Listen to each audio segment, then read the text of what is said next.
Hello and welcome back, adventurers. Today we are going to finish up our tier ranking for the Sorcerer. The only thing remaining are the class archetypes. And I know these don't always fit in perfectly with the rest of the ranking that we do, but you know what? I've started down this path, so we're going to keep on going. In this case, we actually only have two class archetypes to talk about. Both of these class archetypes we have talked about before as they relate to other classes. So that'll make them go a little bit faster, hopefully. We still have some things to talk about, and there are some unique aspects to at least one of them for the sorcerer, so that'll help.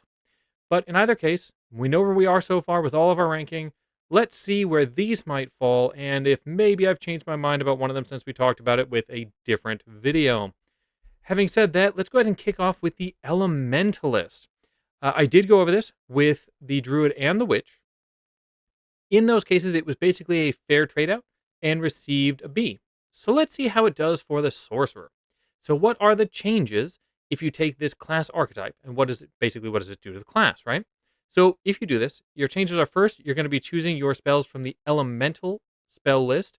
This is different from your four basic spell list. It's more curated, I guess is a good way to put it. But your spell tradition is still whatever tradition you got for your bloodline, right? So when you choose, because you're going to still choose a bloodline, when you do, you're still going to get that spell tradition on paper, just not choosing from it. If you took the elemental bloodline, remember that's one of slash six of our choices, you can replace the initial and advanced bloodline spells, the focus spells you get, with the initial advanced elemental focus spells for the specific element you took with your bloodline. So we'll talk about what those are, but they're in here and they are options. Finally, you choose an elemental philosophy. It basically determines which spells are actually available in your list and your archetype feats available, and comes down to if you want access to air or wood and metal, because the other ones are all on both. So I'm not going to go through all the feats that come with this. I've talked about that in other videos. I feel like that would be a waste to do here. Please go watch my other ranking videos. They're specifically the catch-up videos if you want to see the Druid, or the Witch has one about the Witch, where I go into a little bit more. The best one's probably the class archetype catch-up video I did. So if you want to check out a lot about the Elementalist, check that video out. It'll also hit the next one we're going to get to. But when you look at this, there are some interesting applications here. For instance, if you really like, say, the focus spells or blood magic, the spells granted, whatever, for a certain bloodline, but you absolutely hate the spell tradition that comes with it, and you want to choose more elemental spells, this could be an interesting choice because the elemental spells have a lot of AoE damage. There's some control to it. Maybe you want a demonic, right? Maybe that's what you like. You really like the demonic, but you really don't want the divine spell list. Well, great. Still take demonic with this as a class archetype, and you're going to get to choose more blasty control spells to go along with everything you get from the demonic bloodline. Of course, that's a pretty big if. Most of the time, this will just be a swap of spell lists, and the elemental list isn't bad, but it's not honestly as strong as our other ones on average. I know I haven't ranked it as opposed to the other ones, but there's only 273 spells, and meaning on the elemental spell list across all of our spell ranks, whereas at least on any other spell list is 432 on the divine list. So there's not a ton of versatility going on here. Then we have the six again, bloodlines that are more impacted, and these are the elemental ones. So part of this ranking has to come down to how those play into it. What do we do if we take one of the elemental ones? Well, we have the option to replace, remember, our first level and the bloodline spell we get at level 6 with ones we have here. And it differs by element. So just a quick reminder, before we had Elemental Toss, which I gave a 2 to it. It's just kind of a poor damage dealing spell, but it is just one action, so that's kind of nice. And then Elemental Motion, depends on what it gave you. It can be amazing when it's giving you fly speed, or just okay when it's giving you some of the other options, like a climb speed, which isn't bad. It's just not as good as flight. So what I'm going to do is I'm going to run through each of the elements you could take and talk about the spells, meaning the focus spells you could take instead of those, and see if they're actually better or not. So let's talk about air first. We have Updraft at first level. This will give you 2 actions. It's you target one creature within 60 feet, and there's a basic reflex save. You're going to deal 2d6 bludgeoning damage. If they fail the save, they're going to be knocked prone. This heighten +1 adds another 2d6 damage. So single creature, good range though. Decent damage. 2d6 is good, right? It upcasts with 2d6. As you up it, it keeps on with all the other like spells we use. Prone on failure is nice. So all of that together, yeah, I think this is a 4. It's actually a pretty solid focus spell, and can really be helpful if you're knocking somebody prone who's maybe surrounded by or at least up against one of your allies who gets to go next. Attacking a prone enemy is fantastic. Then at level 6, you'd be able to get Powerful Inhalation. This is 2 actions, has a 10-foot emanation, and requires a basic fortitude save from enemies. You deal 5d6 bludgeoning damage in that area. On a fail, a target can barely speak for a round, and on a crit fail, they can't speak for 1 round. So you're a sorcerer who wants creatures within 10 feet of you to just try to do some damage to them and make it maybe hard for them, or if you're really lucky, impossible for them to speak.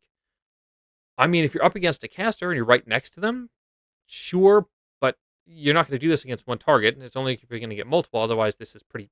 Anyway, this just isn't great. I don't like it on a sorcerer. I think you're asking for pain by not just leaving that area. I'm just going to give it a 2.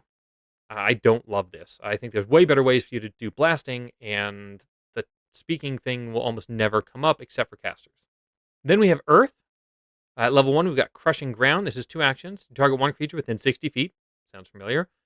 Lasts for 1 round, and there's a reflex save. So this is 2d6 bludgeoning damage to that target. Again, with that basic reflex save, but the rest of part of the reflex save. Again, crit success, nothing happens. Success, half damage. On a fail, you deal full damage. The creature's off guard for that 1 round and has a minus 10-foot status penalty to their speed. On a crit fail, it is double damage. They're off guard for the round, and they are immobilized. They can attempt to escape, but if they fail, they're going to take 2d6 more damage for a failed escape attempt. Heighten +1, the initial damage and additional damage goes up by 2d6 damage. This is another 4. Great. I love slowing creatures down, especially when further away. Making them off guard. For your allies, solid once again. Immobilized, if you can get it, is crazy, but even penalty of their speed feels good. The idea of them able to do more damage themselves on escape probably almost never comes up, but it's a fun idea. And because it's reflex, of course, it's good against creatures that are even bulky. Then at level 6, you pick up Stone Lance. This is 2 actions. It's got a range of 120 feet. You're going to target one creature and lasts for a minute. So this is a spell attack, dealing 6d6 piercing damage, on par for the rank here. On a hit, you're going to deal the damage, and it'll have a minus 10-foot status penalty to its speeds until it escapes. So it actually has to escape, or it lasts a whole minute. And then on a crit, you immobilize. It can escape, but takes 3 persistent bleed damage if it escapes. So using escape attempts, it's still going to feel bad. Heighten +1, this deals another 2d6 damage, and another 1 persistent bleed damage. So at this level, we're fairly high up here. I love the range on this. Targeting one creature is still fine. I still think it's good, but I think I want more out of my higher rank focus spells than this. I like it. I'm just going to give it a 3, though, but I still think it's pretty good. Next up, we have Fire. This is Wildfire at level 1. 2 actions, a 10-foot burst within 30 feet. There's a reflex save, and you can sustain it up to 1 minute. So it's going to create hazardous ground. Enemies passing through are going to take 1 fire damage per square. A creature ending its turn in the area has to make a reflex save against 1 persistent fire damage. You can sustain this to increase the area by 5 feet. On a heighten +2, each damage, the basic hazardous damage and the ending damage go up by 1. This is hot garbage. 10-foot burst is not big. Having to sustain it to make it bigger is pathetic. The damage is just terrible. This is a 1. This is awful. Oh boy, that just feels bad. And then we have Combustion. 2 actions. Again, 120 feet. You choose one creature and they get a fortitude save. This deals 4d8 fire damage and 2d6 persistent fire damage based on the fortitude save.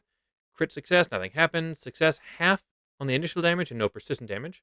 On a fail, just the full up damage we talked about. And on a crit, you double both of them. Heighten +1, another d8 initial damage and 1d6 persistent damage. It's okay. I like that there's persistent damage, and it could be a fair amount of persistent damage, which is what's going to move this from a 2 to a 3. And I like the range. But, it's just okay. Then we have Metal. You're going to get Serrate. This is 1 action. This is touch, and you're going to touch a metal weapon. Strikes with that weapon deal an additional 1d4 slashing damage until the start of your next turn. Heighten +2 adds another d4 to that damage. This lasts 1 round for one weapon. So maybe 2 strikes? Maybe. That's if they hit. This is bad. This is a 1. Then we have Repel Metal. This is a reaction. The target has to be within 60 feet. This targets an ally who would be struck by a metal weapon or projectile. You're going to give the ally a +2 circumstance bonus to their AC against the triggering attack.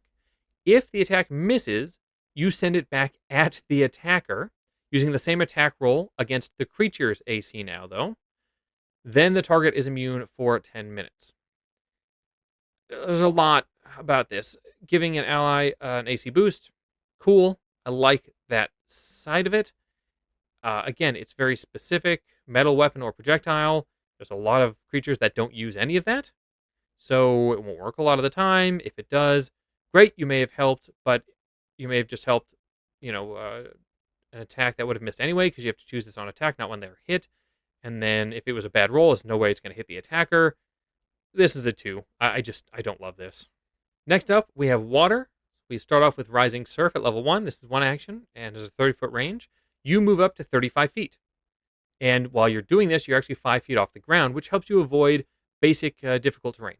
Heighten +2, you go 5 feet further, and you're 5 feet higher in the air.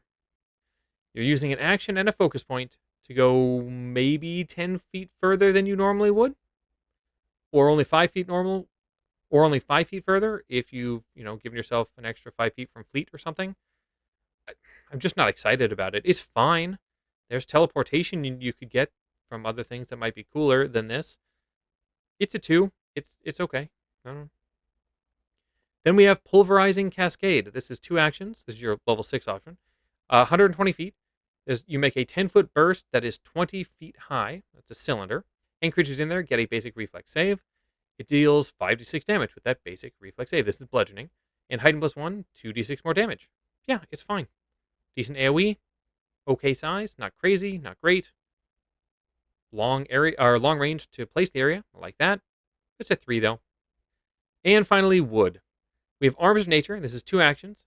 Touch. You're going to touch a wood object or trees of at least 4 bulk. The object, not the trees. The trees will be more than that, but the wood object has to be at least 4 bulk, and lasts for 1 minute. So you're going to pull out a +1 weapon of your choice made of wood. It has to be a weapon that would normally be made of wood. Heightened to 3rd, this is a +1 striking weapon. At 5th, it's a +2 striking weapon. And at 7th, it's a +3 greater striking weapon. 2 actions to make yourself a weapon that lasts a minute.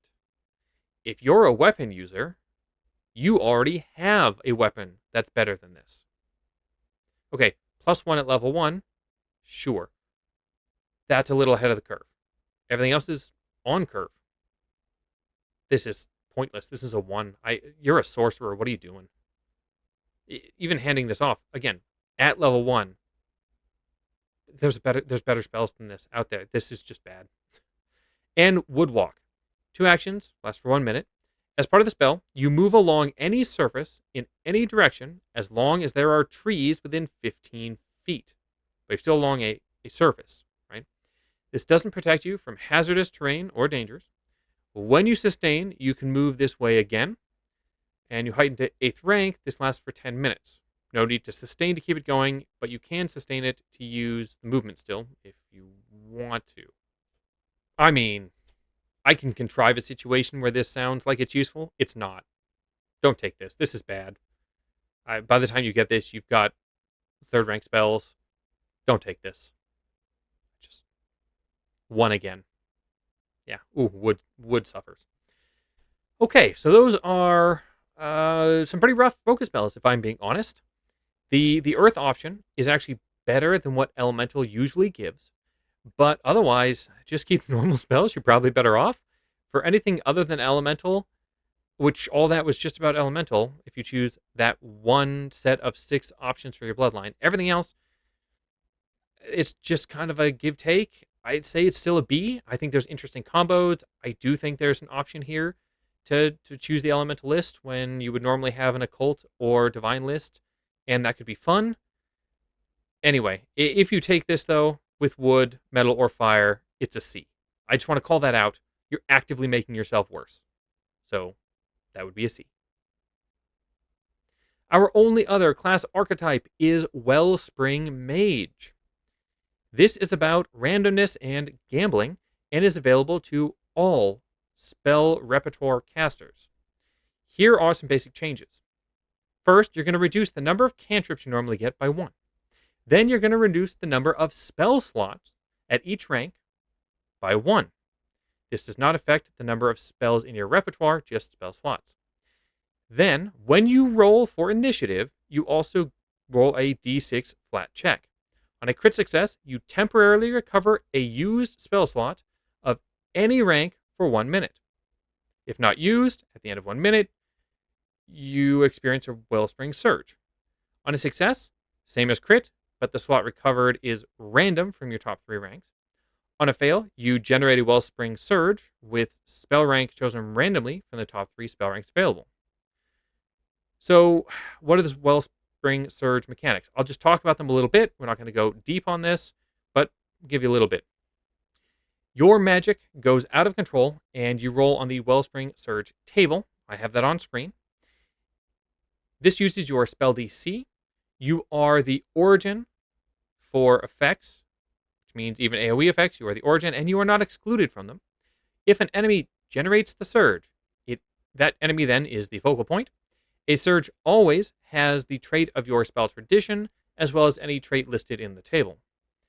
As you can see on the table, there are many effects that might be useful if you surround yourself with enemies. Very few are good for allies.